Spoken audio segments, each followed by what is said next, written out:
An Open Letter to Open-Minded Progressives by Mencius Moldbug. Chapter 5. The Shortest Way to World Peace. Published May 15th, 2008. After 4 loping and windy installments, in this chapter I thought I'd vary the formula. Instead of an open letter to open-minded progressives at large, this is an open letter to just one, Charles Stross, the science fiction writer. My excuse for this audacity is that I know Charlie. Sort of.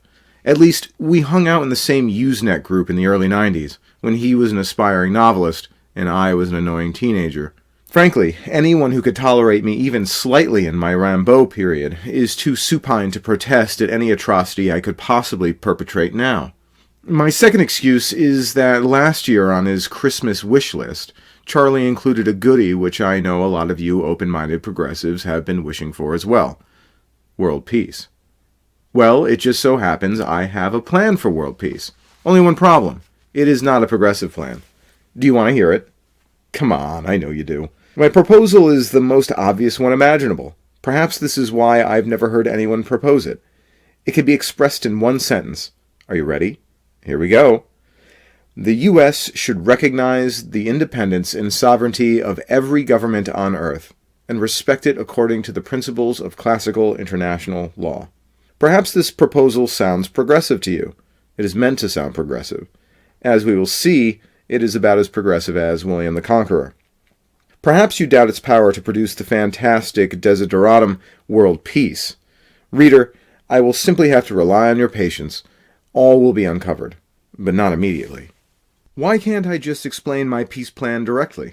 Why do you have to churn through another few thousand words? Because you are a progressive, and I am a reactionary, and terms like independence, sovereignty, and international law don't mean the same things to us. As Wittgenstein said, if a lion could talk, we would not understand him. As citizens of the progressive 20th century, we grew up with the progressive theory of government and history.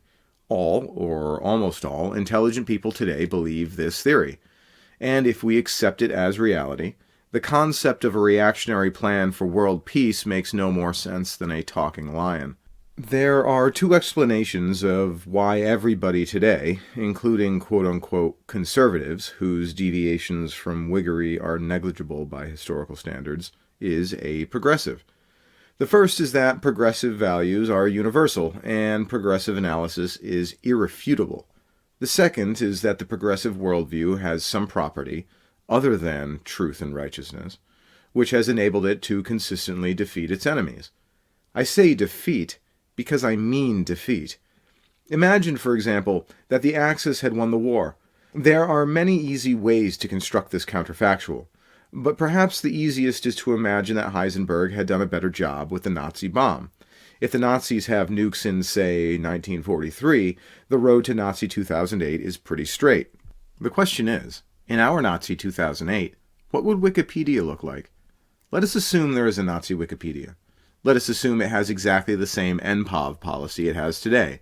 Quote, all Wikipedia articles and other encyclopedic content must be written from a neutral point of view, NPOV, representing fairly, and as far as possible without bias, all significant views that have been published by reliable sources.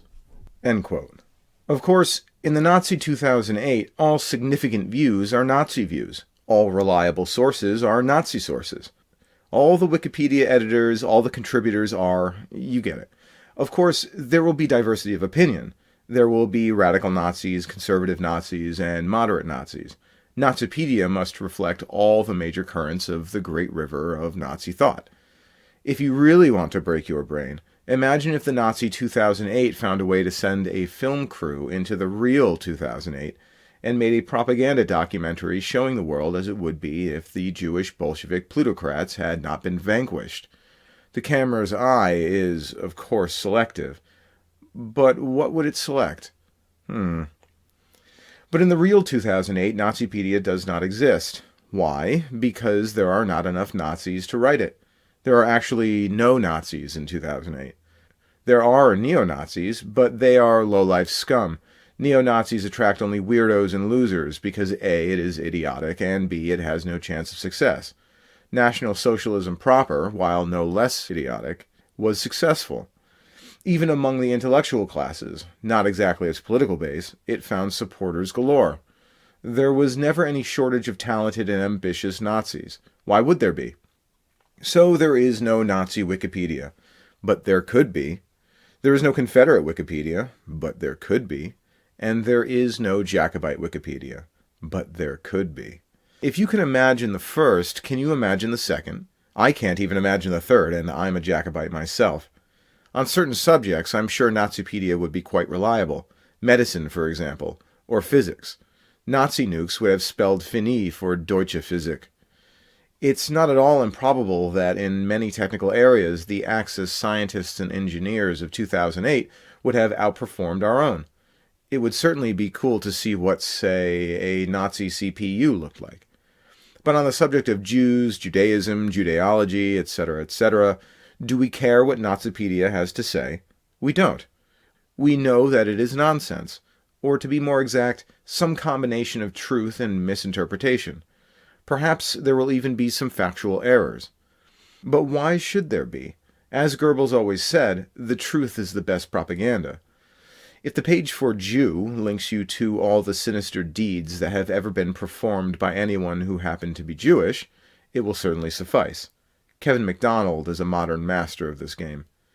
So here is my claim about government. As a progressive, your theory of government, its history, its principles, even its present-day structure and operation, is nonsense.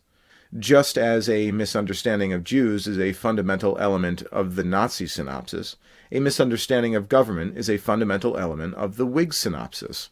It is simply beyond repair. If you are a progressive and you want to understand government, past and present, your best strategy is to forget everything you know and start from scratch. Zen mind. Beginner's mind. A fun way to demonstrate this, I find, is the method of mysteries. Using my reactionary Jedi mind tricks, painstakingly sifted from the ash can of history, I ask a question you can't answer. Then I answer it, and you are enlightened, whether you want to be or not. Here is the question. What is the most successful Protestant denomination in the U.S. today? Given that North America was colonized largely by Protestant refugees, you would think the answer would be pretty obvious. I think it's extremely obvious. It's almost a trick question. Is it obvious to you? If not, let's see if we can find some enlightenment. Suppose you're poking through old books one day and you find a strange little essay that was written 300 years ago. The author is certainly one of the top 10 most important writers in the history of your language. Perhaps even one of the top 5. The essay was originally printed as a pamphlet. It is a polemical pamphlet, written with great wit and sharpness, and its politics are extremely, extreme. It advocates policies that perhaps would have been approved by some figures of the time, but never publicly endorsed. Nothing like them was applied. In fact, the political wind shifted in the opposite direction. Yet, what's strange is that the arguments seemed quite cogent, not just from the perspective of 300 years ago, but from the perspective of now. Not that the extreme politics of 300 years ago are now mainstream, at least not these extreme policies. But the pamphlet warns that, if X is not done, Y will happen. X was not done, and Y did happen. What's even stranger is that the pamphlet was printed anonymously, as a sort of provocation or black propaganda. It was not a Swiftian satire. It was believable. Its readers took it quite seriously. But its actual author was quite opposed to X, and when his identity was disclosed, the authorities were not amused. The author was Daniel Defoe. The pamphlet was The Shortest Way with Dissenters. I recommend reading The Shortest Way in its entirety. It is, of course, short and quite fun. What's neat about The Shortest Way is that it gives us a more or less complete Tory history of England in the 17th century, without any mealy-mouthed pandering or Whig double-talk. From the viewpoint of the narrator, who of course is an uber-high Tory, the history of 17th century England is the history of a nation beset by a kind of mental virus. The virus is called dissent. It's slavering zombies who somehow manage to be both religious fanatics and communist conspirators are dissenters. The fruit of this tree is clear. War, poverty, revolution, and tyranny. The only way to deal with the contagion is to root it out with a rod of iron. Now, let us crucify the thieves. If the 2008 election gets your blood flowing, ooh baby, politics of 1704 was certainly a contact sport. And yet no historian would dispute the essential claim of their piece, that the Anglicans, when in power, were far more tolerant of the dissenters than vice versa. In case you are wondering, a dissenter is more or less the same thing as a Puritan. And what's really fascinating is the arch-Tory prediction of what will happen if, despite all reason, these wretches are allowed to continue with their conspiring. Quote, "How just will such reflections be when our posterity shall fall under the merciless clutches of this uncharitable generation, when our church shall be swallowed up in schism, faction, enthusiasm, and confusion, when our government shall be devolved upon foreigners, and our monarchy dwindled into a republic." End quote. Rowan Williams, anyone? Brussels, anyone? Granted, England retains its symbolic monarchy, but I would hate to imagine what any writer who could describe William of Orange as a mock king would make of the present royals, who are as matchless as they are feckless. Of course, to today's Whigs, our modern progressive, all these changes are good. The English monarchy has not dwindled into a republic, it has grown into a republic. Its government has not devolved upon foreigners, it has joined with them in a great act of principled unity, etc. Yet I see no reason to think that even Defoe himself, let alone an old high Tory, would have seen it this way. Republic in 1704 meant praise God barebone. A Republican in Queen Anne's England was about as hard to find as a Nazi in modern Germany. Okay, I exaggerate, but only slightly. Here's the conundrum. We have here a 300-year-old document whose proposals, even by the standards of 1704, were so right-wing that no one could utter them seriously. The only thing to the right is, literally, the Spanish Inquisition, and yet its analysis and its predictions were spot on. Don't you find that a little weird?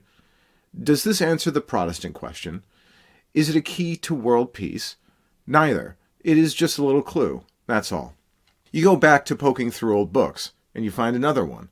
This one is a history book. It is only 100 years old, a spring chicken, really. I had never heard of the author, and I can't find any biographical information on him. He is simply a historian, a rather good one, too, as far as I can tell, and quite reputable in his day. But the book is a little stick of dynamite. It is a critical reevaluation of the foundation myth of the most important government on earth. It is deeply subversive. According to the official story, the founders were prudent and principled men, whose rights had been violated once too often by a tyrannical occupation regime, whose love of freedom finally overcame their love of peace, and who prevailed by their courage and force of arms after a desperate struggle. According to this historian, however, but why spoil it? The book is Sidney George Fisher's The True History of the American Revolution. I believe Fisher was an American himself, which is remarkable considering his result. As he puts it in the first paragraph, quote, "The purpose of this history of the Revolution is to use the original authorities rather more frankly than has been the practice with our historians. They appear to have thought it advisable to omit from their narratives a great deal which, to me, seems essential to a true picture." Unquote.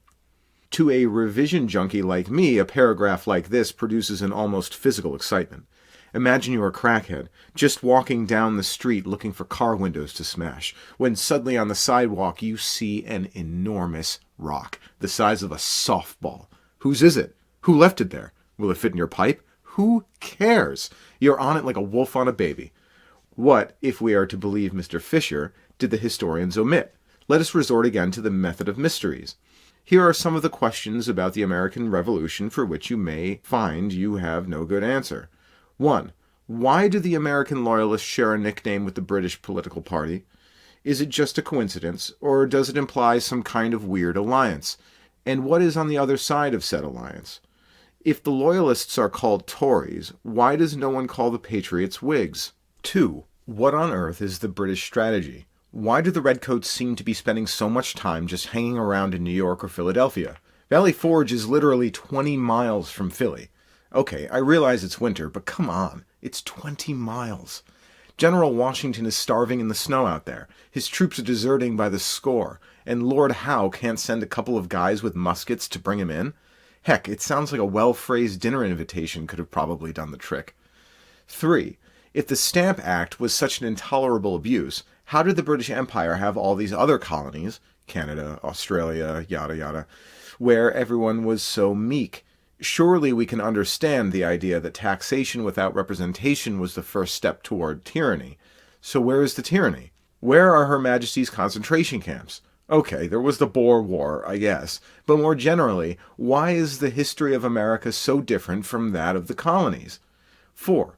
Why does no one outside of America seem to resent these unfortunate events at all? I mean, the Revolution was a war. People got pretty violent on both sides. In some parts of the world, when people lose a war, they don't feel that it was just God's will. They feel that God would have been much more satisfied if there was some payback. And they tend to transmit this belief to their offspring. In the American unpleasantness, a lot of people, loyalists, got kicked out of their homes. They had to leave with only a small travel bag. When this sort of thing happens in the Middle East, it is remembered for the life of the known universe. There is actually a slight clue to 2 of these questions in the text we just left, The Shortest Way. Defoe, or rather his hyper-Tory alter ego, writes, "The first execution of the laws against dissenters in England was in the days of King James I, and to what did it amount? Truly, the worst they suffered was at their own request, to let them go to New England and erect a new colony, and give them great privileges, grants, and suitable powers to keep them under protection and defend them against all invaders, and receive no taxes or revenue from them. This was the cruelty of the Church of England, fatal lenity.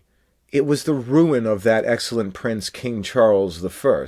Had King James sent all the Puritans in England away to the West Indies, we had been a national unmixed church. The Church of England had been kept undivided and entire." Unquote. I think we can take it for granted that the difference between sending the Puritans to Massachusetts or Jamaica is not, at least in the narrator's mind, a matter of climate. Oh no. We learn 3 things from this passage. 1. The issues of the Revolution were already in play 70 years earlier. 2. Since Whiggery is the political projection of Puritanism, elsewhere our narrator refers to fanatical Whiggish statesmen, this is indeed a conflict of Whig and Tory. And 3, at least from the Tory perspective, New England, far from being subject to unprecedented despotism, has enjoyed a unique set of privileges. Indeed, as Fisher puts it, quote, "The British government, only too glad to be rid of the rebellious Puritans, Quakers, and Roman Catholics, willingly gave them a liberal charter. This explains that freedom in many of the old charters which has surprised so many students of our colonial history. Some of these liberal instruments were granted by Stuart kings, with the approval of their officials and courtiers, all of whom showed by almost every other act of their lives that they were the determined enemies of free parliaments and free representations of the people. Connecticut, for example, obtained in 1662 from Charles II a charter which made the colony almost independent, and today there is no colony of the British Empire that has so much freedom as Connecticut and Rhode Island always had, or as Massachusetts had down to 1685. Connecticut and Rhode Island elected their own legislatures and governors, and did not even have to send their laws to England for approval. No modern British colony elects its own governor, and if it has a legislature enacted by its people, the acts of that legislature can be vetoed by the home government. A community electing its own governor and enacting whatever laws it pleases is not a colony in the modern English meaning of the word. Connecticut and Rhode Island could not make treaties with foreign nations, but in other respects they were, as we would now say, semi-independent commonwealths under the protectorate or suzerainty of England." Unquote. One of the many neat things about Fisher's history is that it was written when the British Empire was actually a going concern, not a shadowy boogeyman from the past. From the British perspective, the condition of the semi-independent commonwealths was irregular at best and corrupt at worst. Generally the latter. This space is too short to contain the vast tapestry of corruption and venality that Fisher presents. Read the book. Basically, both England and America were happy not to force the issue while there was a third party on the scene, France. But in 1763, this changed. Quote, Canada being conquered and England in possession of it, the colonies in England suddenly found themselves glaring at each other. Each began to pursue her real purpose more directly. England undertook to establish her sovereignty, abolish abuses, or, as she expressed it at the time, to remodel the colonies. The patriotic party among the colonists resisted the remodeling, sought to retain their old privileges, and even acquire new ones." Unquote. Again, I don't have the space to copy Fisher's encyclopedic evisceration of the bizarre jailhouse lawyer barratry that the Americans, newly safe from Frenchification, put forth in their attempts to wriggle out of Britain's embrace. Read the book. And along with the barratry, there was another, more ominous development: mob violence. Quote, "During the summers of 1765, while the assemblies of the different colonies were passing resolutions of protest, the mobs of the Patriot Party were protesting in another way. It certainly amazed Englishmen to read that the mob in Boston, not content with hanging in effigy the proposed stamp distributors, leveled the office of one of them to the ground and smashed the windows and furniture of his private house.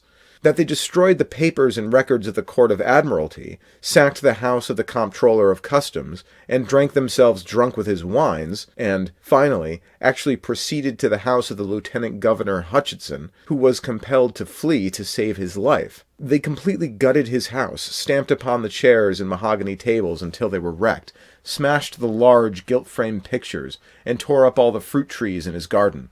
Governor Hutchinson was a native of the province, was its historian, and with his library perished many invaluable historical manuscripts which he had been 30 years collecting. The mob cut open the beds and let the feathers out, which they scattered with his clothes, linen, smashed furniture, and pictures in the street. That this outrage had been incited the day before by the preaching of the Reverend Dr. Mayhew, a Puritan divine, did not lessen its atrocity in the eyes of Englishmen. He had held forth on the text, "I would they were even cut off which trouble you," and the mob came very near obeying his instructions literally. A great many respectable citizens were shocked, or appeared to be shocked, at this violence and excess. They held town meetings of abhorrence, a guard was organized to prevent such outrages in the future, and rewards were offered for rioters. But it is quite significant that, although the rioters were well known, as the historian assures us, no one was punished. 2 or 3 were arrested, but were rescued by their friends, and it was found impossible to proceed against them." Unquote. I love that "appeared to be shocked." Does it not capture the essence of Dr. Johnson's hypothesis? As a more recent thinker put it, "Guilty as sin, free as a bird. It's a great country." But we now reach the heart of the problem, which is that not all Americans are Whigs, and not all Englishmen are Tories. The history of the Whig-Tory conflict is best told as a series of 3 civil wars: one east of the pond in the 17th century, one across the pond in the 18th, and one west of the pond in the 19th. So the American Revolution, a civil war with an ocean in the middle, as Fisher describes. Quote, "The whole question of the taxation of the colonies was raised again. Witnesses, experts on trade, all sorts of persons familiar with the colonies, including Franklin, were called to the bar of the House, examined and cross-examined. The agents of the different colonies were constantly in attendance in the lobbies. No source of information was left unexplored. The ablest men of the country were pitted against each other in continual debates, and colonial taxation was the leading topic of conversation among all classes. There were 2 main questions. Was the Stamp Act constitutional? And, if constitutional, was it expedient? It was the innings of a radical section of the Whigs, and, being favorable to liberalism and the colonies, they decided that the Stamp Act was not expedient. They accordingly repealed it within a year of its passage. But they felt quite sure, as did the vast majority of Englishmen, that Parliament had a constitutional right to tax the colonies as it pleased, and so they passed what became known as the Declaratory Act, asserting the constitutional right of Parliament to bind the colonies in all cases whatsoever, and this is still the law of England. The rejoicing over the repeal of the Stamp Act was displayed, we are told, in a most extraordinary manner, even in England. The ships in the Thames hoisted their colors and houses were illuminated. The colonists had apparently been able to hit a hard blow by the stoppage of trade. The rejoicing, however, as subsequent events showed, was not universal. It was the rejoicing of Whigs, or of the particular ship owners, merchants, and working men who expected relief from the restoration of the American trade.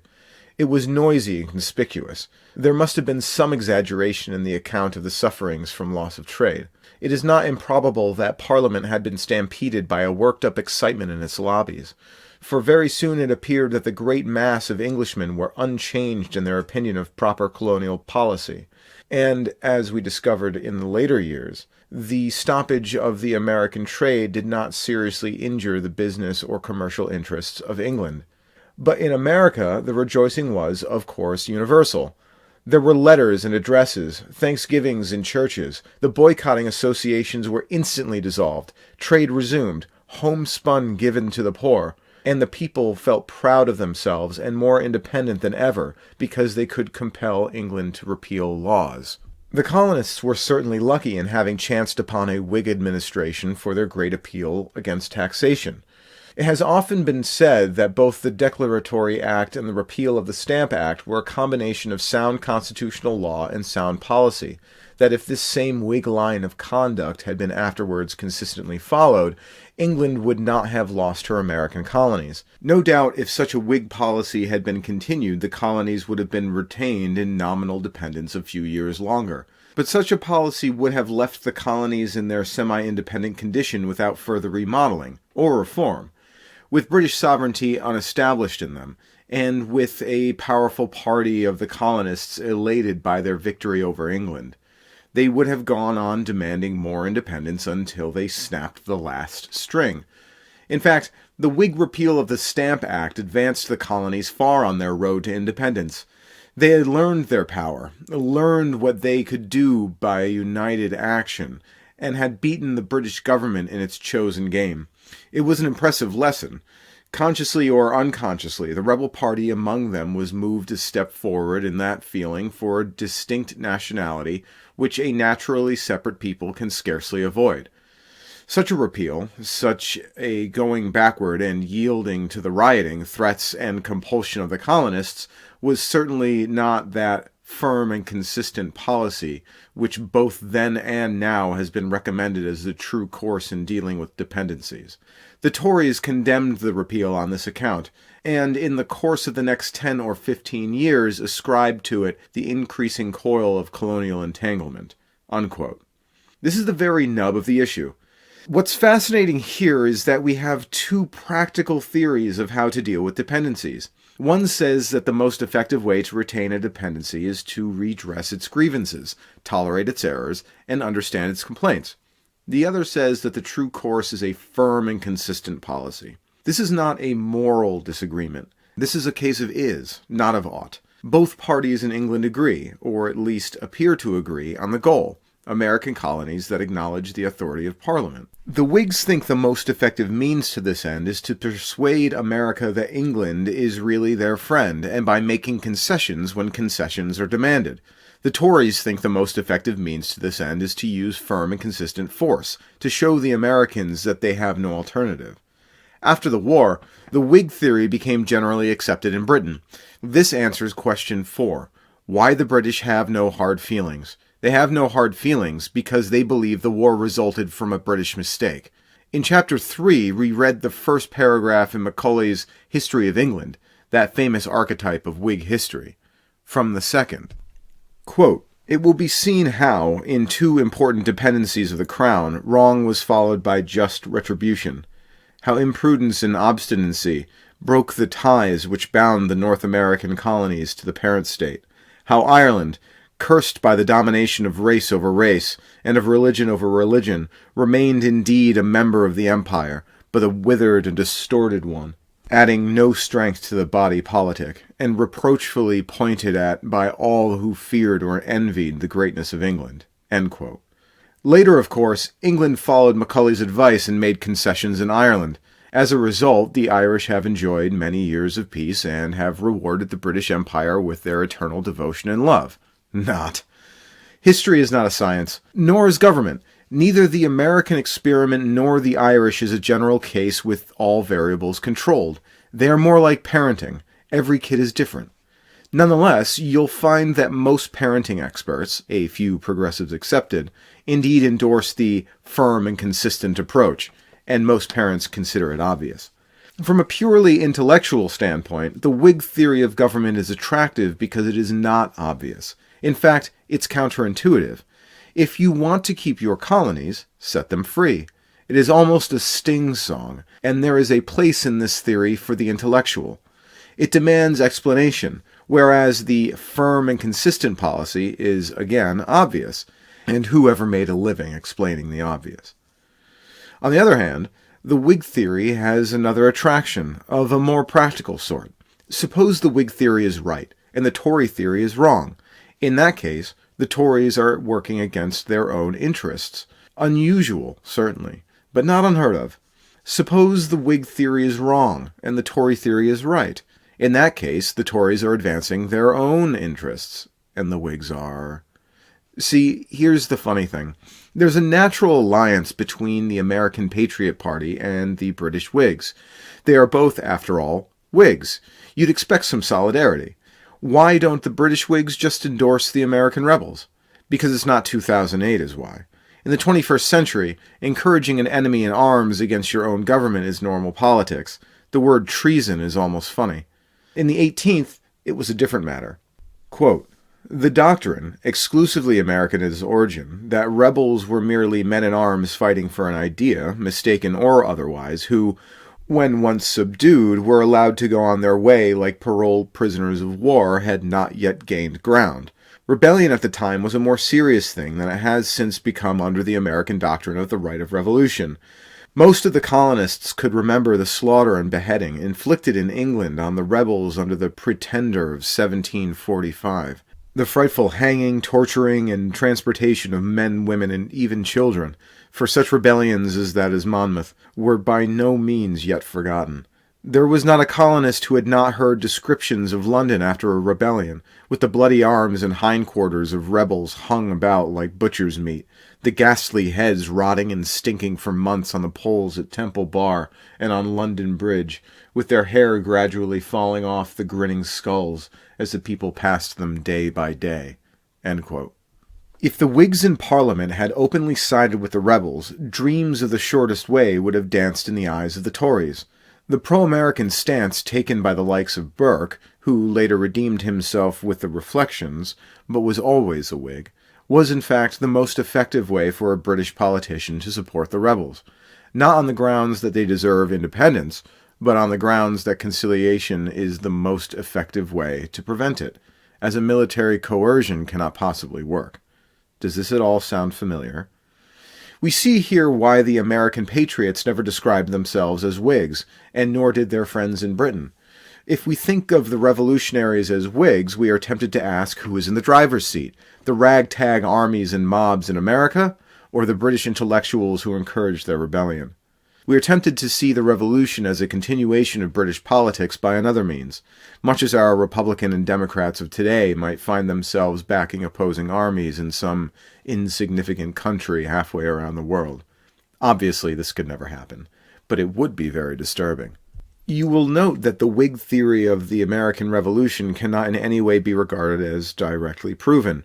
America was not conciliated into a return to the fold. In the Whig mind, this, of course, is because Whig conciliation was not really tried, or at least not tried enough. A higher dose, no doubt, would have cured the patient. However, the Tory theory is disproved indirectly, because the Tories tried to fight a war and failed. One of the two must be right, so the Whig theory is proven, indirectly. A very typical piece of Whig logic. There is only one problem. Suppose I am a civil engineer and I send a letter to Caltrans, warning them that serious design flaws in the new Bay Bridge will cause it to collapse. If they hire me, I will fix it for them.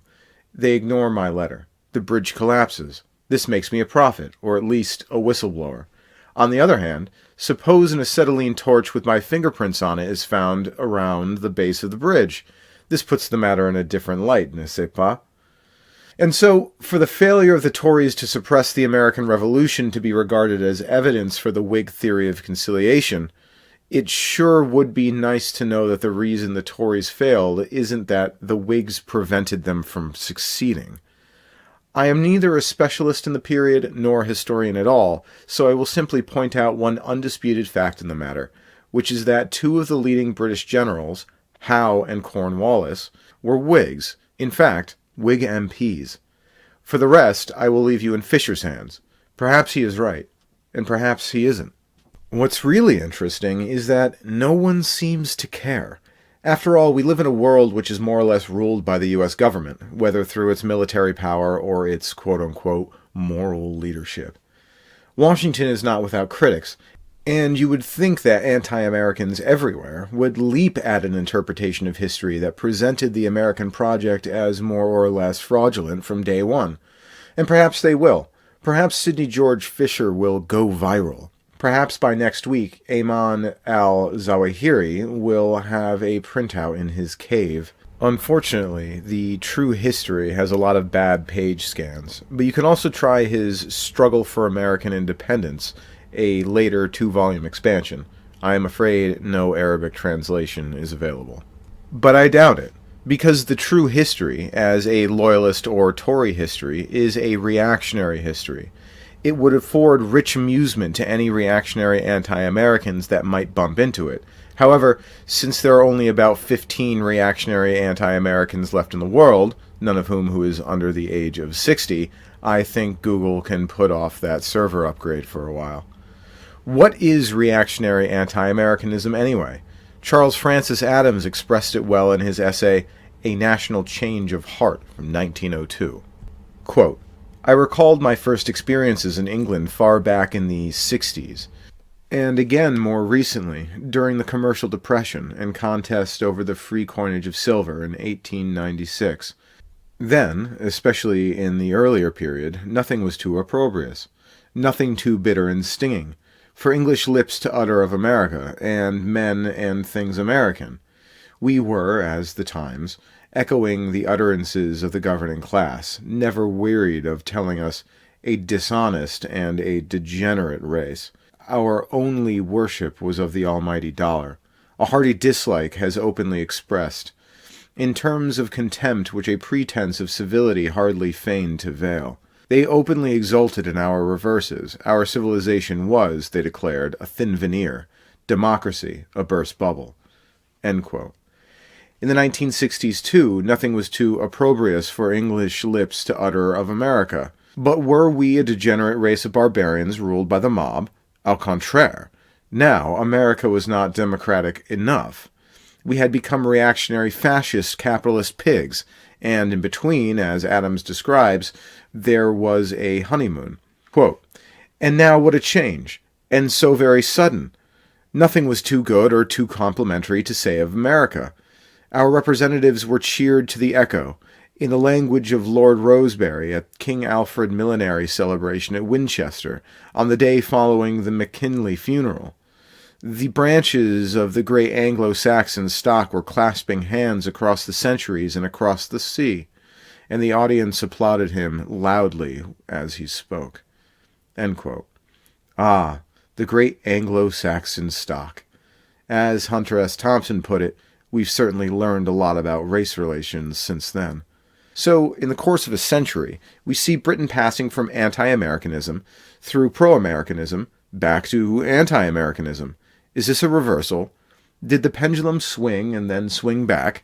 But when we look at the actual political motifs in the two kinds of anti-Americanism, we see very little in common, besides, of course, hatred of America. Clearly, it's this word anti-American that's confusing. If we split it in half, we can see the trend clearly.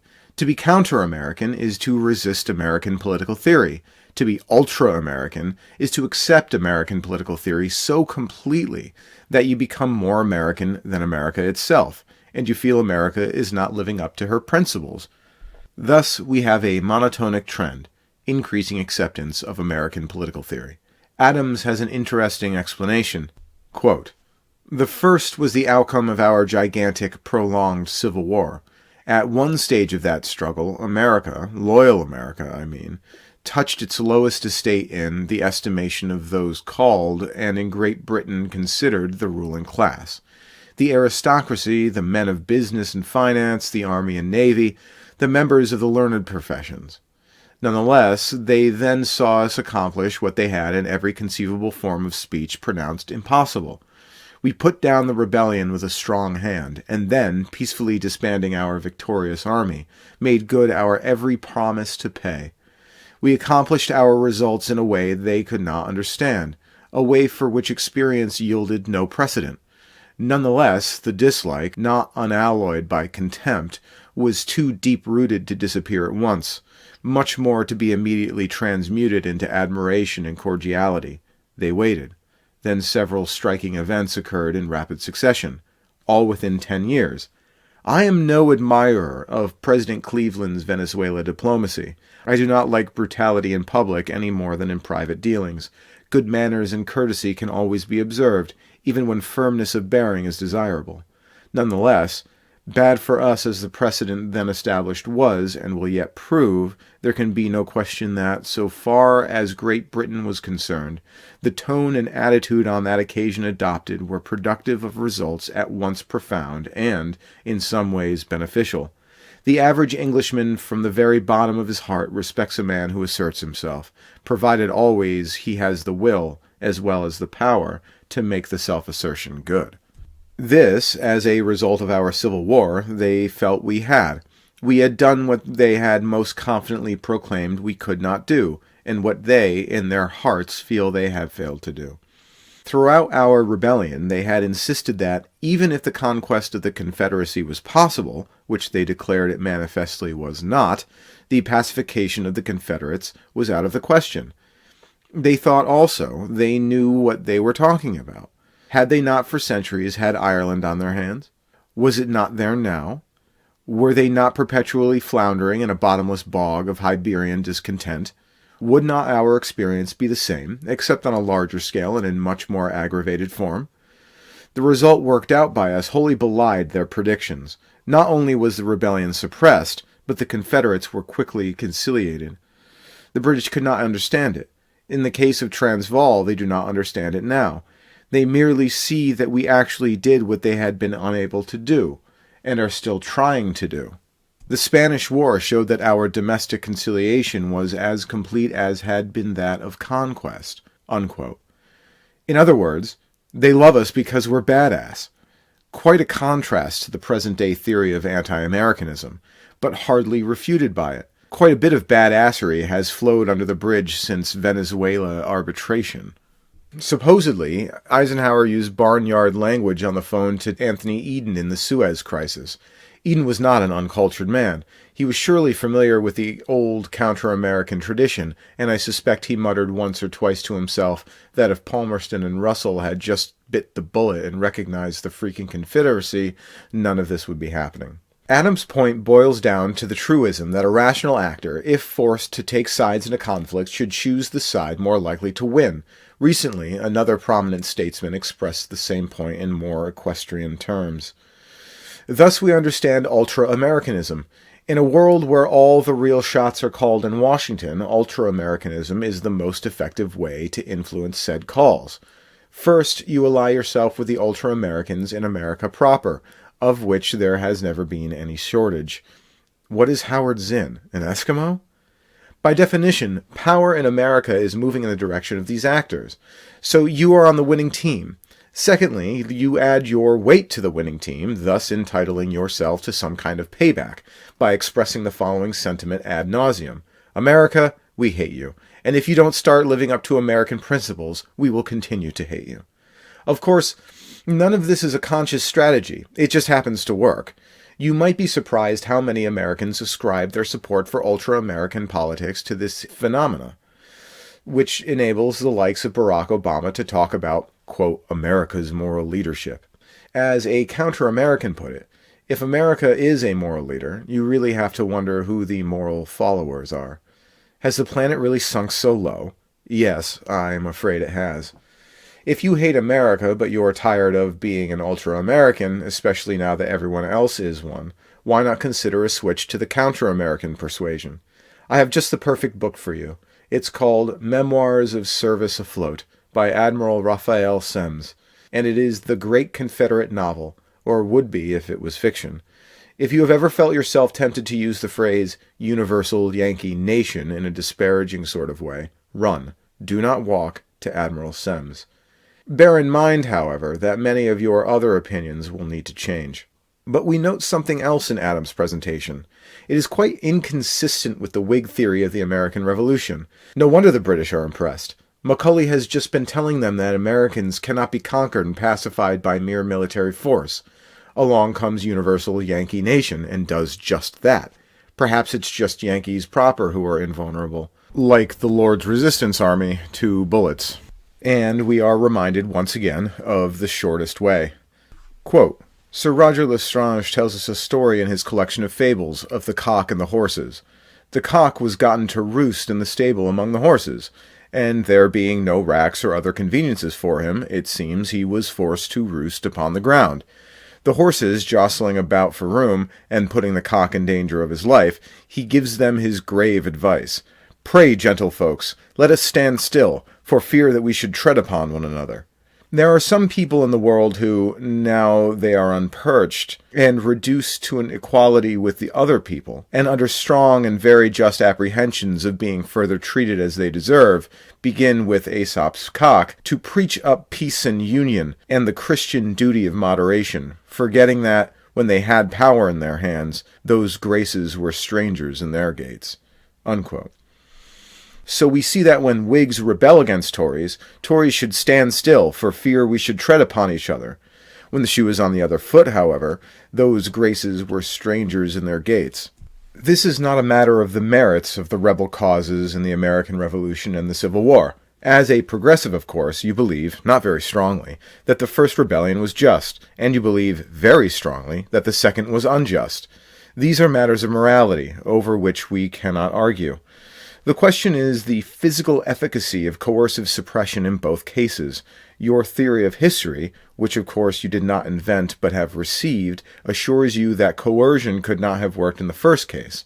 No theory is required to know that it worked in the second. If you were truly a believer in the Calvinist providence, like your Whig forebears of old, the problem would be solved. God, whose ways are mysterious but whose arms are invincible, is on the side of the just. Therefore it is futile to attempt to overcome a just cause, whereas an unjust one must be resisted with all our might. God helps those who help themselves. You have long since given up this belief, but its corollary persists, out of sheer habit, I must assume. I can find no other explanation, and since the belief, true or false, is clearly central to any strategy for world peace, most of today's wars being insurgencies of one sort or another, we have to resolve it. In our pursuit of the Whig theory of war, we have advanced from the early 17th century to the late 19th. Let us pull just a little way into the 20th, and pick an episode which everyone will recognize, but hopefully few have strong attachments to. Joseph Tumulty, a New Jersey politician, was one of Woodrow Wilson's advisors.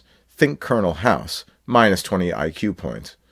In 1921, he published an adoring political memoir, a genre somewhat new to history, called Woodrow Wilson as I Know Him. It includes the following passage, which I would like to think at this point is self-explanatory. If you get bored, you can skim. But don't be discouraged. There is a punchline. Quote, "No one standing on the sidelines in the capital of the nation and witnessing the play of the ardent passions of the people of the Irish race, demanding that some affirmative action be taken by our government to bring about the realization of the right of self-determination for Ireland, it seemed as if the American president, Woodrow Wilson, who first gave utterance to the ideal of self-determination for all the oppressed people of the world, was woefully unmindful of the age-long struggle that Irishmen had been making to free their own beloved land from British domination. But to those, like myself, who were on the inside of affairs, it was evident that in every proper and legitimate way the American president was cautiously searching for efficient means to advance the cause of self-government in Ireland and to bring about a definite and satisfactory solution of this complicated problem. Long before the European War, the President and I had often discussed the Irish cause and how to make his influence felt in a way that would bring results without becoming involved in diplomatic snarls with Great Britain. He was of the opinion that the Irish problem could not be settled by force, for the spirit of Ireland, which for centuries had been demanding justice, was unconquerable. He pointed out to me on many occasions when we discussed the delicate matter that the policy of force and reprisal which the English government had for centuries practiced in had but strengthened the tenacious purpose of the Irish people, and had only succeeded in keeping under the surface the seething dissatisfaction of that indomitable race. I recall that at the conclusion of one of our talks after a cabinet meeting, shaking his head as if he despaired of a settlement, the president said, "European statesmen can never learn that humanity can be welded together only by love, by sympathy, and by justice, and not by jealousy and hatred." He was certain that the failure of England to find an adjustment was intensifying feeling not only in our own country, but throughout the world, and that the agitation for a settlement would spread like a contagion, and would inevitably result in a great national crisis. In discussing the matter with me, he said, "The whole policy of Great Britain in its treatment of the Irish question has unfortunately been based upon a policy of fear, and not a policy of trusting the Irish people. How magnificently the policy of trust and faith worked out in the case of the Boers. Unfortunately, the people of Ireland now believe that the basis of England's policy toward them is revenge, malice, and destruction. You remember, Tumulty, how the haters of the South in the days of Reconstruction sought to poison Lincoln's mind by instilling into it everything that might lead him in his treatment of the South toward a policy of reprisal, but he contemptuously turned away from every suggestion as a base and ignoble thing.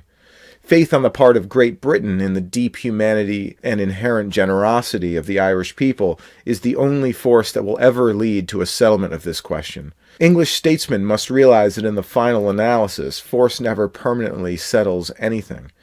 It only produces hatreds and resentments that make a solution of any question difficult and almost impossible.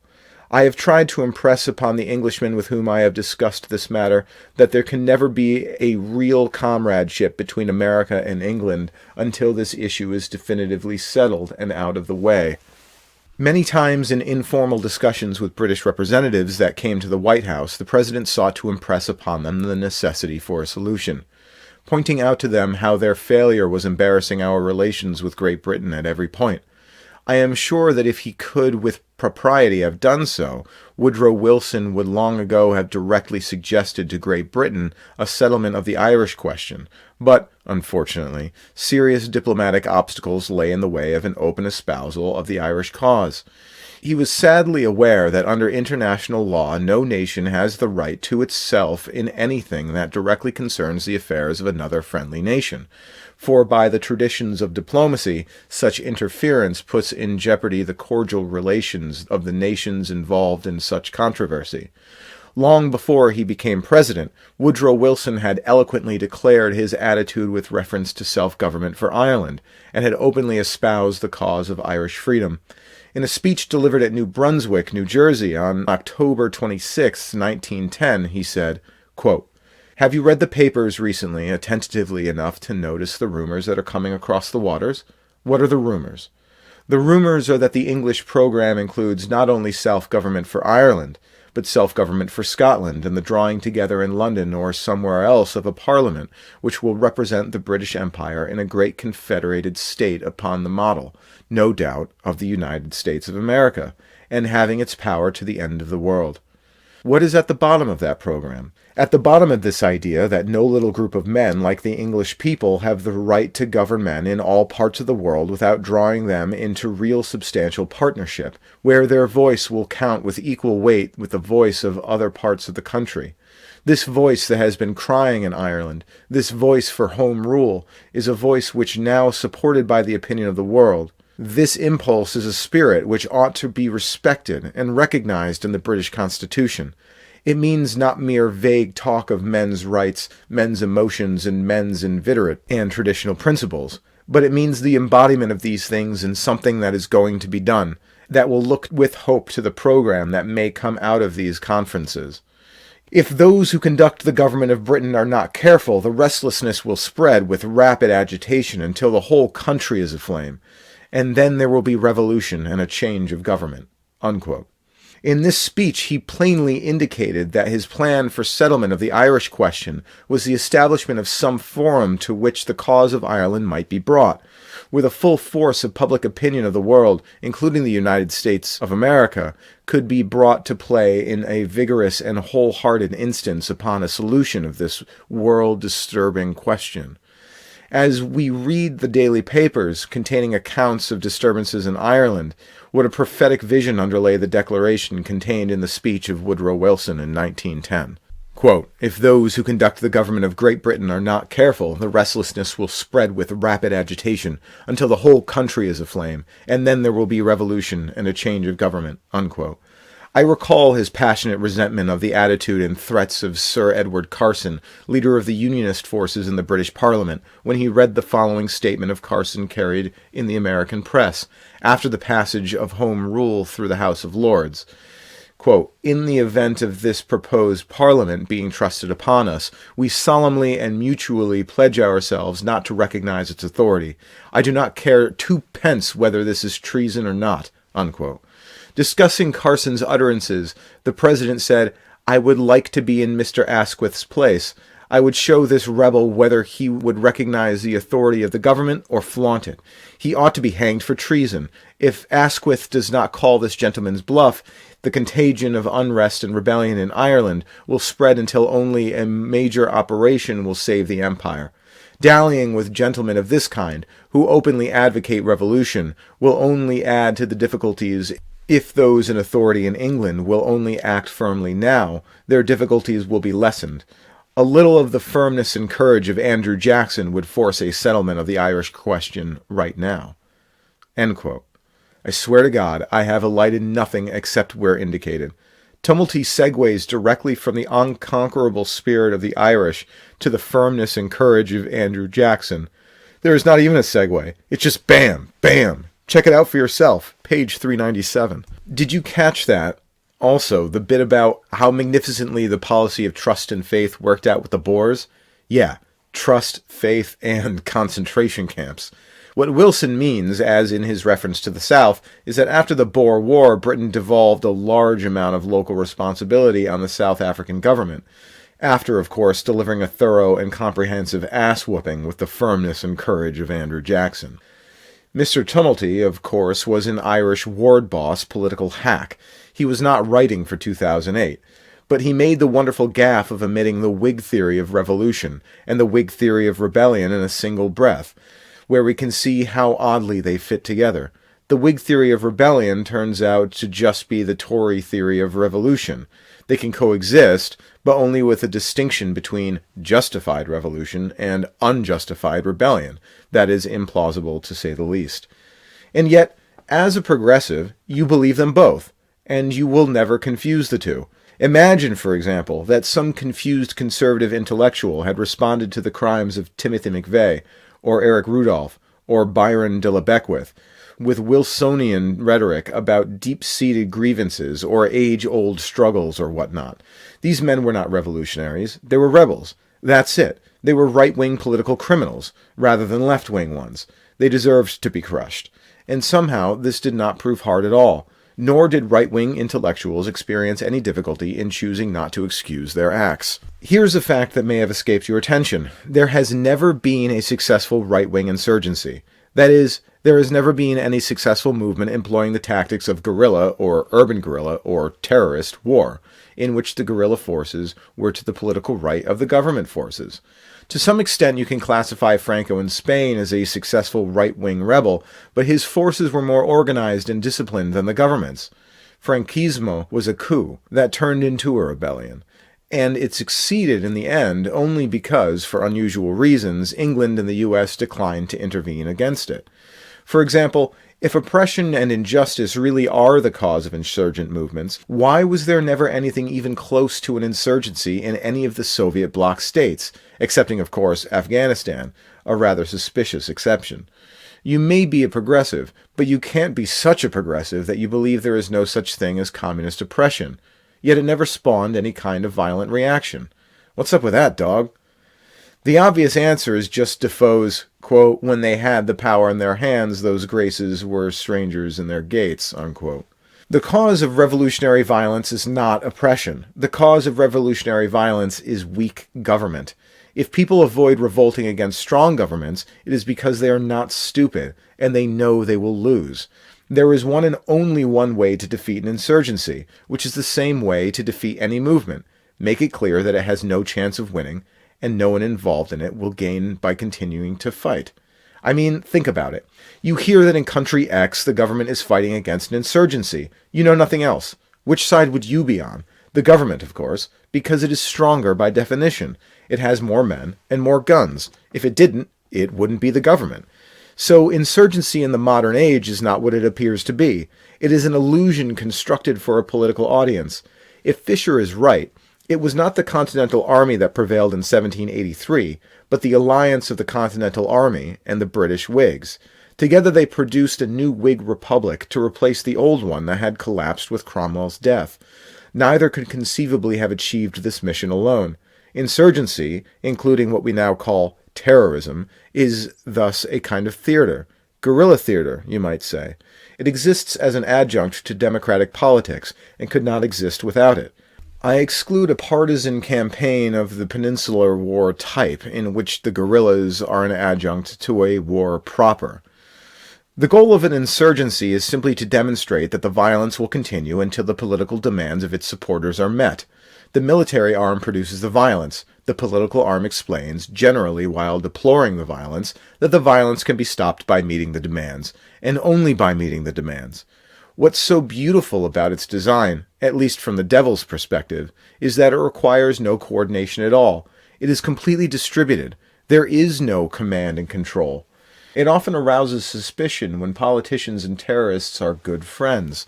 With the insurgency design, both can benefit from each other's actions without any incriminating connections. They do not even need to think of the effort as cooperation.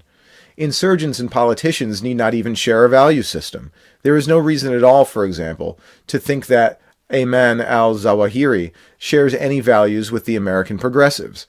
I have a fair idea of the kind of government that Sheikh al-Zawahiri would create if he had his druthers. I can certainly say the same for progressives. They have nothing at all to do with each other, regardless of anyone's middle name. Yet when Sheikh al-Zawahiri attributed the Democratic victory in the 2006 elections to the Mujahideen, he was objectively right. The Democrats won because their prediction that Iraq would become a quagmire for the U.S. military, which everyone and his dog knows is a Republican outfit, turned out to be true. Without the Mujahideen, who would have turned Iraq into a quagmire? Space aliens. To make a proper feedback loop, the efforts of the politicians must assist the insurgents, and the efforts of the insurgents must assist the politicians.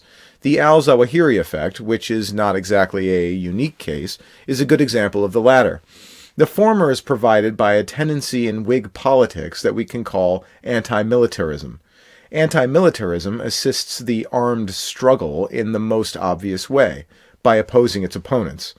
All this being equal, any professional military force will defeat its non-professional opponent, just as the NBA team will defeat the women's junior varsity. The effect of anti-militarism is to adjust the political and military playing field until the insurgents have an equal or even greater chance of victory. Wars in which anti-militarism play an important role are often described as asymmetric. The term is a misnomer. A real asymmetric war would be a conflict in which one side was much stronger than the other. For obvious reasons, this is a rara avis. Modern asymmetric war is one in which one side's strength is primarily military and the other's primarily political. Of course, this does not work unless the political and military sides are at least nominally parts of the same government, which means that all asymmetric wars are civil, although they may be fought by foreign soldiers on foreign territory. How does anti-militarism do its thing? As always in war, in any way it can. In the case of Lord Howe, we see what looks very much like deliberate military incompetence. Military mismanagement may occur at a level of military leadership, as in the case of Lord Howe, or in civil-military relations, as with McNamara. The military may win the war, and its civilian masters may then simply surrender, as in the case of French Algeria. The most popular approach today, however, is to alter the rules of war. War is brutal. If you were a space alien, you might expect a person opposed to this brutality to ameliorate it, or at least attempt to, by A, deciding to support whichever side is the least brutal, B, promoting rules of war which minimize the incentive for brutal conduct, and C, encourage the war to end as quickly as possible with a decisive final result. Modern progressivism does not resemble any of these actions. In fact, it resembles their polar opposite. It is certainly motivated by opposition to brutality, but the actions are not calculated to achieve the effects. In a word, it is anti-militarism. For example, the modern U.S. military has by far the highest lawyer-to-soldier ratio in any military force in history. It requests legal opinions as a routine aspect of even minor attacks. It is by no means averse to trying its own soldiers for judgment calls made in the heat of battle, a practice that would strike Lord Howe as completely insane. Here is a personal narrative of the consequences. Meanwhile, its enemies relish the most barbaric tortures, and which side does the progressive prefer? Or rather, which side do his objective actions favor? Adjusting the rules of war in this way is an excellent strategy for the 21st century anti-militarist. He does not have to actually express support for the insurgents, as his crude predecessors of the 1960s did. As Tom Hayden put it, we are all Viet Cong now. Today, anyone who can click a mouse can learn that the NLF was the NVA, and the NVA were cold-blooded killers. But this knowledge was controversial and hard to obtain at the time. The people who knew it were not, in general, the smart ones. We are all Al-Qaeda now simply does not compute, and you don't hear it. But nor do you need to. An arbitrary level of anti-militarism can be achieved simply by converging military tactics with judicial and police procedure. Suppose, for example, Britain was invaded by the Bolivian army in a stunning seaborne coup. Who would win? Probably not the Bolivians, which is why they don't try it. But suppose that the Bolivian soldiers have the full protection of British law. The only way to detain them is to arrest them, and they must be charged with an actual crime on reasonable suspicion of having committed it. Being a Bolivian in Britain is not a crime. You cannot, of course, shoot them, at least not without a trial and a full appeal process.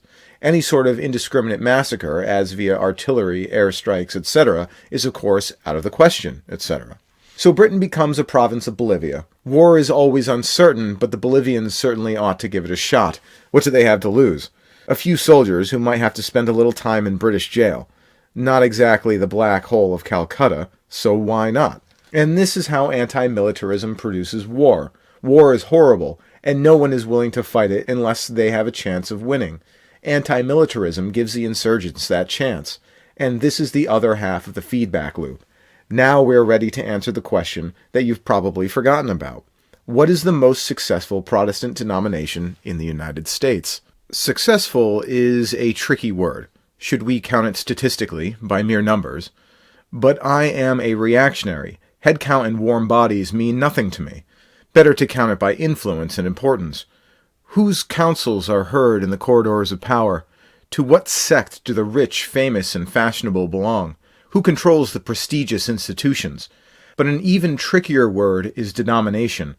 The problem is that denominations don't always seem to mean that much. In many cases, they seem to be meaningless labels inherited from the past. To define people as members of separate sects, you would expect them to disagree about something important. When was the last time you saw, say, a Congregationalist having it out with an Episcopalian? Do Unitarians and Methodists castigate each other in furious theological catfights? No. I suspect the major reason for this is the ecumenical movement. It is surprising that this would result in a convergence of opinion. In practice today, in the United States, there are two kinds of Protestant: mainline, i.e. ecumenical, and evangelical.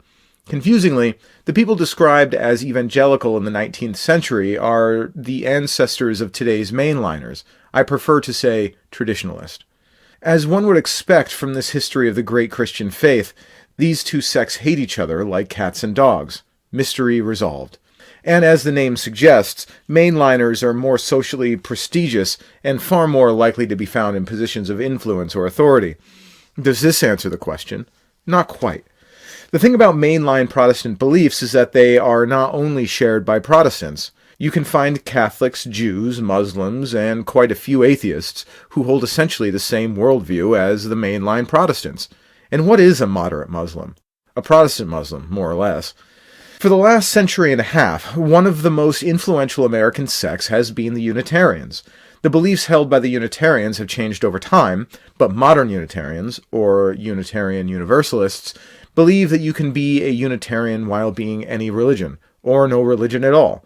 Of course, if you are a Muslim or a Catholic, you need to discard almost all the traditional beliefs of these sects, often retaining just the name. But since Unitarians have done more or less the same to their own beliefs, it's no sweat, man. The neat thing about primary sources is that often it takes only one to prove your point. If you find the theory of relativity mentioned in ancient Greek documents, and you know the documents are authentic, you know that the ancient Greeks discovered relativity. How? Why? It doesn't matter.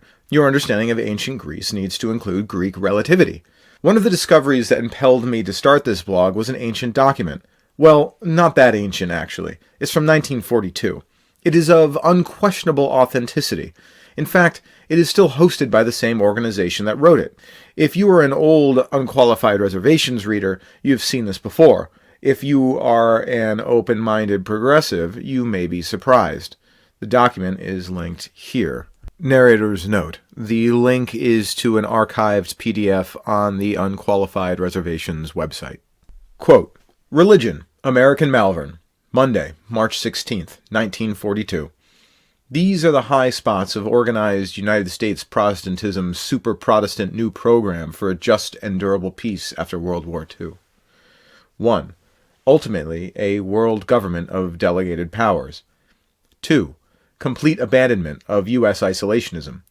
3. Strong immediate limitations on national sovereignty. 4. International control of all armies and navies. 5. A universal system of money, so planned as to prevent inflation and deflation. 6. Worldwide freedom of immigration. 7. Progressive elimination of all tariff and quota restrictions on world trade. 8. Autonomy for all subject and colonial peoples, with much better treatment for Negroes in the United States. 9. No punitive reparations, no humiliating decrees of war guilt, no arbitrary dismemberment of nations. 10. A democratically controlled international bank to make the development capital available in all parts of the world without the predatory and imperialistic aftermath so characteristic of large-scale private and government loans.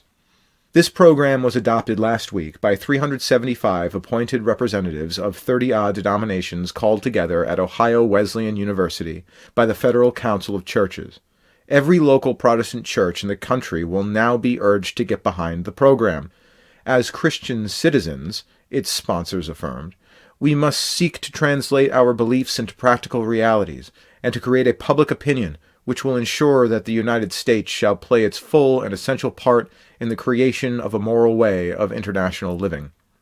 Among the 375 delegates who drafted the program were 15 bishops of 5 denominations, 7 seminary heads, including Yale, Chicago, Princeton, Colgate, Rochester, 8 colleges and university presidents, including Princeton's Harold W. Dodds, practically all the ranking officials of the Federal Council, and a group of well-known laymen, including John R. Mott, Irving Fisher, and Harvey S. Firestone, Jr. Intellectually, said the Methodist Baptist Ivan Lee Holt of Texas, this is the most distinguished American church gathering I have seen in 30 years of conference going. The meeting showed its temper early by passing a set of 13 requisite principles for peace, submitted by Chairman John Foster Dulles and his Interchurch Commission to study the bases of a just and durable peace. These principles, far from putting all the onus on Germany or Japan, bade the U.S. give thought to the short-sighted selfishness of its own policies after World War I, declared that the U.S. would have to turn over a new leaf if the world is to enjoy lasting peace. Excerpts. Quote, For at least a generation we have held predominant economic power in the world, and with it the capacity to influence decisively the shaping of world events. It should be a matter of shame and humiliation to us that actually the influences shaping the world have largely been irresponsible forces. Our own positive influence has been impaired because of a concentration on self and our short-range material gains. If the future is to be other than a repetition of the past, the U.S. must accept the responsibility for constructive action commensurate with its power and opportunity. The natural wealth of the world is not evenly distributed. Accordingly, the possession of such natural resources is a trust to be discharged in the general interest. This calls for more than an offer to sell to all on equal terms. Such an offer may be a futile gesture unless those in need can, through the selling of their own goods and services, acquire the means of buying." Unquote. With these principles accepted, the conference split up into 4 groups to study, respectively, the social, economic, and political problems of the post-war world and the problem of the Church's own position in that world. Discussion waxed hot and heavy, with one notable silence. In a week when the Japs were taking Java, discussion of the war itself was practically taboo. Reason: the Federal Council felt that, since 5 of its other commissions are directly connected with the war effort, the conference's concern should be with plans for peace. One war statement, "The Christian Church as such is not at war," was proposed by editor Charles Clayton Morrison of the influential and isolationist before Pearl Harbor Christian Century. This statement was actually inserted in a subcommittee report by a 64-58 vote after a sharp debate. In the plenary session, however, it was ruled out of order. Some of these conferences' economic opinions were almost as sensational as the extreme internationalism of its political program. It held that a new order of economic life is both imminent and imperative, a new order that is sure to come either through voluntary cooperation within a framework of democracy or through explosive political revolution. Without condemning the profit motives as such, it denounced various defects in the profit system for breeding war: demagogues and dictators, mass unemployment, widespread dispossession from homes and farms, destitution, lack of opportunity for youth and of security for old age. Instead, the Church must demand economic arrangements measured by human welfare, must appeal to the Christian motive of human service as paramount to personal gain or governmental coercion. Collectivism is coming whether we like it or not, the delegates were told by no less a churchman than England's Dr. William Peyton, co-secretary of the World Council of Churches, but the conference did not veer as far to the left as its definitely pinko British counterpart, the now famous Malvern Conference. It did, however, back up Labour's demand for an increasing share in industrial management. It echoed Labour's shibboleth that the denial of collective bargaining reduces labour to a commodity. It urged taxation designed to end that our wealth may be more equitably distributed. It urged experimentation with government and cooperative ownership. Every individual, the conference heard, has the right to full-time educational opportunities, to economic security and retirement, to adequate health services, and an obligation to work in socially necessary service. The conference statement on the political basis of a just and durable peace proclaimed that the first post-war duty of the Church will be the achievement of a peace settlement with due regard to the welfare of all the nations, the vanquished, the overrun, and the victors alike. In contrast to the blockade of Germany after World War I, it called for immediate provision of food and other essentials after the war, for every country needing them.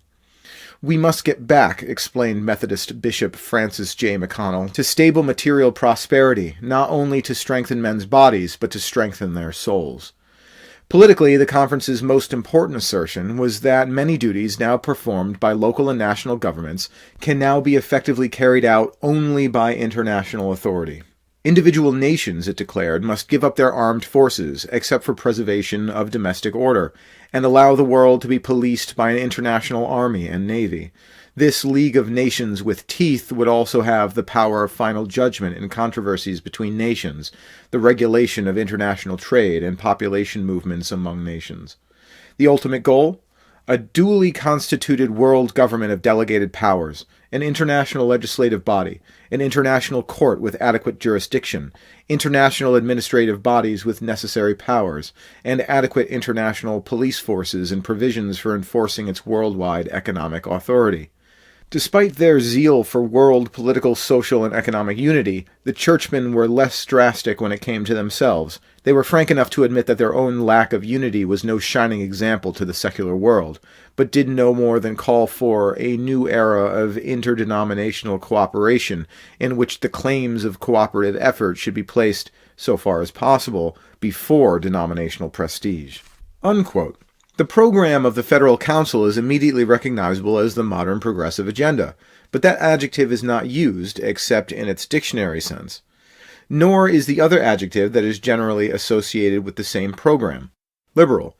I really hate using this word. It makes me sound like Rush Limbaugh.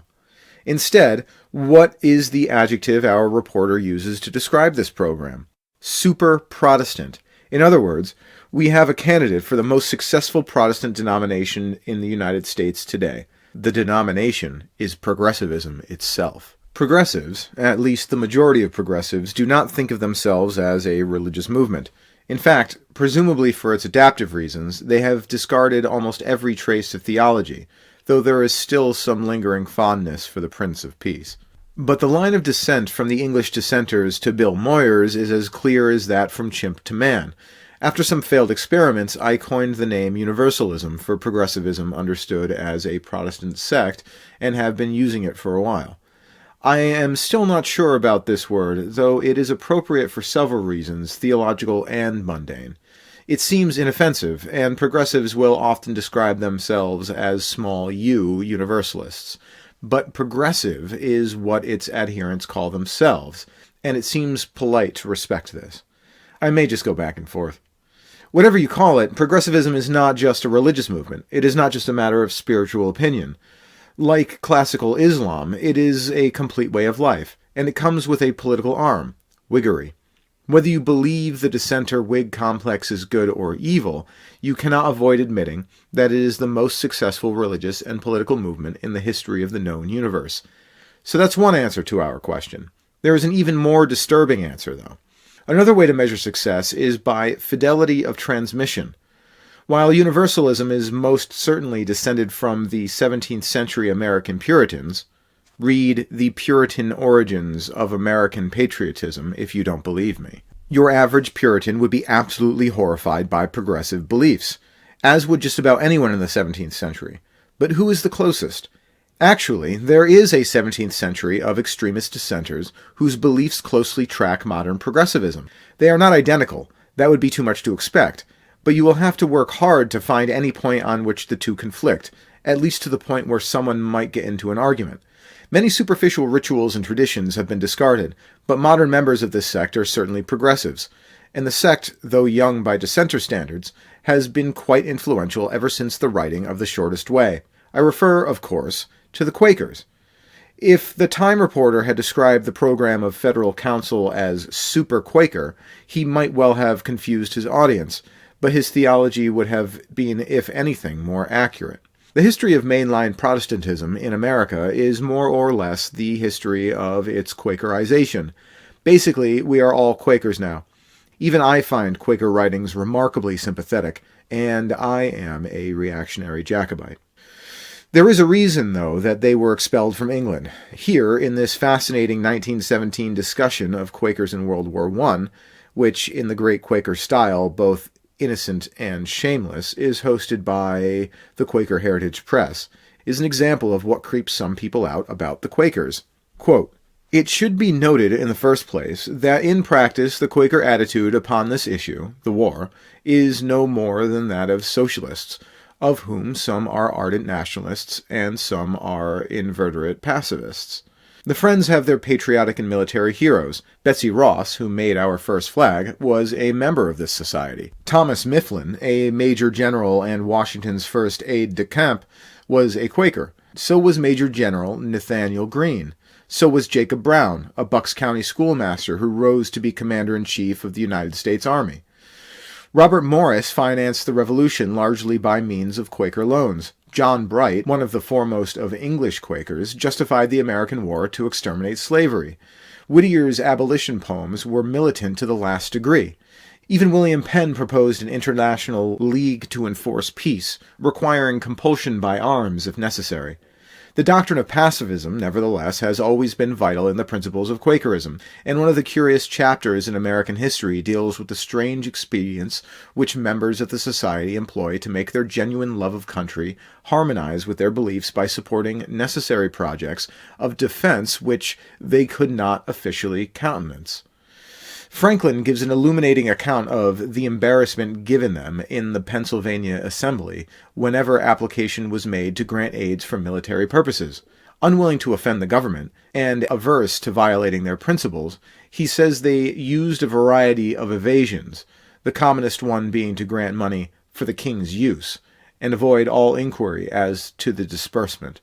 But once, when New England asked Pennsylvania for a grant to buy powder, this ingenious device would not serve. Quote, "They could not grant money to buy powder, for that was an ingredient of war. But they voted an aid of 3,000 pounds and appropriated it for the purchasing of bread, flour, wheat, and other grain." Some of the council, desirous of giving the House still further embarrassment, advised the governor not to accept the provision, as not being the thing he had demanded. But he replied, "I shall take the money, for I understand very well their meaning. Other grain is gunpowder," which he accordingly bought, and they never objected. Unquote. Unquote. If this makes no sense to you, black powder of the time came in corns, i.e. grains. The story of other grain, which I would be prepared to accept as apocryphal, Franklin is hardly a trustworthy source, is rather famous among Quaker haters. Note also William Penn's League to Enforce Peace, of which I was entirely unaware until 5 minutes ago. You learn something new every day. Even I find it hard to restructure my brain to think of progressivism as a religious movement. Frankly, the proposition that our society, far from advancing into a bright future of rationality and truth, is slipping inexorably into the iron grip of an ancient religious sect is one I find almost impossible to contemplate. One thought experiment for this purpose, however, is to imagine that, perhaps through the actions of evil aliens, every progressive, whether or not he or she self-identifies as a Christian, was converted automatically into a traditionalist and vice versa. Except, of course, for you. You would suddenly realize that you lived in a world in which all the levers of power, prestige, and influence were held by dangerous religious maniacs. At least people you consider dangerous religious maniacs, being a progressive and all. Well, exactly. I am not a progressive, but I am also not a traditionalist. I am not a Christian at all. I believe it is worth some effort to try to wake up from all this historical baggage. We are now prepared to consider the subject we started with, world peace. From a semiotic prescriptive, I didn't go to Brown for nothing, kids. The fascinating thing about world peace is that, while these two little words are remarkably precise and their compound is hardly less exact, the phrase is not without its Emersonian edge. It reminds us of two concepts which are not logically connected. A goal in which Planet 3 is free from the state of human interaction known as war, and a strategy for achieving that goal. This strategy is generally known as pacifism. In 19th century and 20th century history, pacifism is associated with a movement, i.e. a group of people acting collectively, if not within any fixed organizational structure, which might be called the internationalist movement. While this inevitably fuzzy category embraces an enormous set of individuals and projects across the last 200 years, I think it's a fair summary to say that an internationalist believes that the best way to achieve world peace is to build global institutions which act in the interest of humanity as a whole. Tennyson's Locksley Hall is the classic expression, quote, "Till the war drum throbbed no longer, and the battle flags were furled in the Parliament of Man, the federation of the world. There the common sense of most shall hold a fretful realm in awe, and the kindly earth shall slumber, lapped in universal law." Unquote. On an issue as important as world peace, there is certainly no point in confusing ourselves, so I object to the word pacifism. This sign, by joining two signifieds in one signaler, the goal of a world without war, and the strategy of Locksley Hall internationalism, sneaks in three assumptions which, while they very well may be true, strike me as quite non-obvious. 1. Internationalism is the only strategy which can achieve the goal. 2. Internationalism is an effective strategy with which to achieve the goal. 3. Internationalism is not the principal obstacle to achievement of the goal. If you have actually read this far in the post without skimming even a little, I would like to think that you know Whiggery and Quakerism when you see it. So let me suggest an alternative to the Locksley Hall strategy for world peace. a return to classical international law. Of course, our internationalists talk of nothing but international law, but what they mean is modern international law. They believe, good Whigs that they are, that the changes they have made in the last century are improvements. Quakerization is always an improvement, and international law has certainly been quite thoroughly Quakerized. By classical, I mean anything before World War I, but a century is a nice dividing line. Let us take as our text, therefore, Elements of International Law, 3rd edition, 1908, by George B. Davis. I know nothing about this book or its author, but it is obviously a standard text. There are little bits of proto-universalism to be found in it, but they are easily identified and discarded. For the most part, it contains all the wisdom on statecraft of the classical European world, and it is very good at citing its sources. It is certainly not a mere collection of the personal opinions of George B. Davis, whoever he was. Here, for example, is classical international law on guerrilla warfare. Quote, guerrillas, the term guerrilla is applied to persons who, acting singly or joined in bands, carry on operations in the vicinity of an army in the field in violation of the laws of war. They wear no uniform, they act without the orders of their government, and their operations consist chiefly in the killing of picket guards and sentinels, in the assassination of isolated individuals or detachments, and in robbery or other predatory acts. As they are not controlled in their undertaking by laws of war, they are not entitled to their protection. If captured, they are treated with great severity, the punishment in any case being proportioned to the offense committed. Their operations have no effect upon the general issue of the war, and only tend to aggravate its severity. Life taken by them is uselessly sacrificed, and with no corresponding advantage." Unquote. Quelle différence! Here, on the rightfulness of war, quote, "Rightfulness of war. With the inherent rightfulness of war, international law has nothing to do. War exists as a fact of international relations, and as such, it is accepted and discussed. In defining the law of war at any time, the attempt is made to formulate its rules and practices, and to secure the general consent of nations to such modifications of its usage as will tend toward greater humanity, or will shorten its duration, restrict its operations, and hasten the return of peace and the restoration of the belligerent states to their normal relations." Unquote. Friends, this is the sweet music of reason, scanned, de-Quakerized, and presented for your perusal by the good progressives behind Google Books, who do much better than they know. I cannot quote this entire book. If you care about the subject, and who doesn't, it is simply worth reading. You can skip the chapters on diplomatic protocol, treaties, etc. War and sovereignty are your main concerns. Classical international law, while never perfect, was simply a beautiful piece of engineering. It solved, not perfectly, but quite effectively, a problem that today strikes us as unsolvable, enforcing good behavior among sovereign nations without a central enforcer. You might call it a peer-to-peer architecture for world peace. I am afraid what we have now is more a client-server approach. It works, sort of. It does not strike me as stable or scalable. International law was designed for a world of equals. It broke down when one nation, first Great Britain and later the United States, took it upon itself, for motives that were superficially charitable and fundamentally Whiggish, to act as a global enforcer. At that point, it ceased to be an instrument of peace and independence, and became one of domination and war. Other grain. If the entire tradition of classical international law were condensed down to two words, they might well be the Latin words uti possidetis.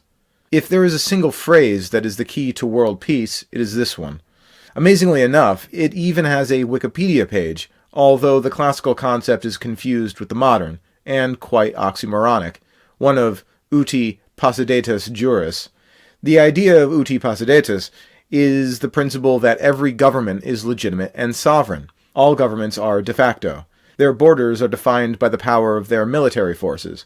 If two states disagree on their borders, it is up to them to settle the dispute. Their settlement should be respected by all, as Davis puts it. Quote, "Treaties of peace resemble ordinary treaties in form, in the detailed method of preparation, and in binding force. They differ from ordinary treaties and from private contracts in respect to the position of the contracting parties, who, from the necessities of the case, do not enter them upon equal terms. This in no respect detracts from their obligatory character, which cannot be too strongly insisted upon.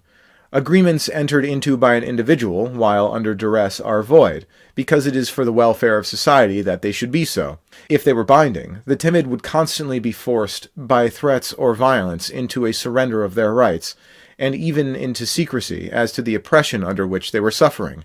The knowledge that such engagements are void makes the attempt to extort them one of the rarest of human crimes. On the other hand, the welfare of society requires that the engagements entered into by a nation under duress should be binding, for, if they were not so, wars would terminate only by utter subjugation and ruin of the weaker party." Unquote. In other words, exactly as they terminated in the 20th century, if they terminated. Quote, "When either belligerent believes the object of the war to have been attained, or is convinced that it is impossible of attainment, or when the military operations of either power have been so successful as to determine the fortune of war decisively in its favor, a general truce is agreed upon, and negotiations are entered into with a view to the restoration of peace." Unquote. You see the flavor of these rules. They are designed for a world of genuinely independent states, as opposed to British or American protectorates. Under the rule of uti possidetis, statehood is an objective description. No one asks, should Hamas have a state? One asks, is Gaza a state? Under classical international law, the answer is clearly yes. Let us take a brief look at how this plan would create peace in the Middle East. First, the two borders between Israel and its neighbors are permanently fixed. They are simply the present lines of demarcation, as set at the end of the 1967 war. In the West Bank, there is an area of fuzzy jurisdiction. Israel maintains what might be called an imperfect occupation. Gaza is its own state. I suspect Israel would find it prudent to evacuate most of the West Bank and put it in the same status as Gaza. Call it Ramallah. The U.S. is completely neutral in these disputes. It gives Israel no aid. It gives the Palestinians no aid. It gives no one any aid. It does not need protectorates, friends, etc. It has the H-bomb and Angelina Jolie. Others can love it for the latter or fear it for the former, or possibly the reverse. It's up to them. The Middle East, and specifically the area around Israel, is actually an area of great natural stability. The area is stable because the state, which does not want war, Israel, is much stronger than its aggressive, irredentist, and revanchist neighbors, Gaza and Ramallah. Therefore, there are two possibilities. 1. Gaza and Ramallah recognize that they live next to the 800-pound gorilla. They watch their steps. They do not shoot rockets over the border, and they prevent their citizens from doing so, and there is no war. 2. Gaza and Ramallah persist in attacking Israel. Under classical international law, Israel exercises its right of redress, and does whatever it takes to stop the attacks. If whatever it takes means that Israel has to convert the human population of Gaza into biofuel, so be it. The basic principle of classical international law is that every citizen of an enemy state is an enemy. Of course, the law of war is intended to make combat humane, and the basic principle of humanitarian war is that, quote, "No forcible measures against an enemy which involve the loss of human life are justifiable which do not bear directly upon the object of which the war is undertaken, and which do not materially contribute to bring it to an end." Unquote. In other words, if Gazans are really so crazed with lust for Jewish blood that they will never stop blowing themselves up in cafes until the last Gazan is processed into a tank full of biodiesel, biodiesel it is. Otherwise, of course, these actions would be quite unjustifiable. Of course, Gazans are not really this crazy. They are normal people. They would take option 1 in a heartbeat, and the only reason they haven't already is that they are just doing their jobs. Hating Israel is the national industry of Palestine. That is, via American and European aid, it generates more or less the entire Palestinian GDP. If Palestinians stop attacking Israel, if they just settle down and live their lives like the normal people they are, there will be no reason for anyone to give them money, and the money will stop.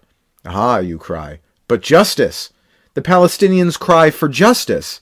Well, perhaps it is just for Israel to give the Palestinians money, or land, or cheeseburgers, or something. I would like to think that this money should come from Israel, not Washington. But if the Palestinians want money, or land, or cheeseburgers, they have to find a way of extracting these goods from Israel, or whoever else, on their own. Because the world of classical international law is not the world that is ruled by Uncle Sam, dispenser of justice to all. This is the genius of classical international law. It is based on the concept of actual sovereignty. When you establish your Quaker League for Enforcing Peace, or even your British balance of power, you establish an international super-sovereign, which is to say, a world government, which is not, in the hands of the Quakers, a workable design. It might be a workable design in the hands of the Nazis, but would you want it to be? The Palestinian problem is the reductio ad absurdum of Quakerism. Quakers believe that peace can be created by redressing grievances. When this principle is pointed toward the left, it becomes no justice, no peace. When it is pointed toward the right, it becomes appeasement. For example, New Zealand activist John Minto, who has Quaker written all over him, has produced a brilliant reinvention of Lebensraum. Quote, an artificial state for 4 million displaced Palestinians to govern themselves over several disconnected pieces of poor quality land not wanted by Israel is not viable in any meaningful sense of the word. Unquote. Even if all the initial grievances are absolutely just by some objective standard, the cycle of grievance and reward will quickly attract gangsters and create a mafia grievance factory. The tragedy is that Mr. Minto and his ilk are so close to seeing the true principle of peace. Peace is learning to live with the world as it is, not as what you want it to be. You'd think a Quaker would be able to see this in a flash, but I am afraid power has corrupted them. Do the Palestinians find themselves with poor quality land? Then agriculture is probably not their métier. Dubai has some pretty crappy land as well. Its residents spend far less time brooding over the subject of Jews. Perhaps a simple solution would be for Dubai to annex Gaza. Contiguous borders, while preferable, are hardly less essential in the 21st century. Forget about the past. Live in the future. It is almost impossible to overestimate how politically dependent the world's nations are on the United States. I suspect that if we embrace the principles of classical international law overnight, next week would see military coups in almost every country in the world. In the present world, a military government in, say, Brazil would be ostracized and isolated into oblivion with remarkable speed. In the world of classical international law, the U.S. does not care what form of government is practiced in Brazil. It only cares that Brazil does not invade it, harass its shipping, welsh on its debts, etc. There is a lot of order to restore in Brazil, and not a lot of prestige to be won by restoring it, at least in Brazil. And why should it matter what Washington thinks of Brazil? The answer, it shouldn't. The world of 2008 has one major sovereign state, the United States.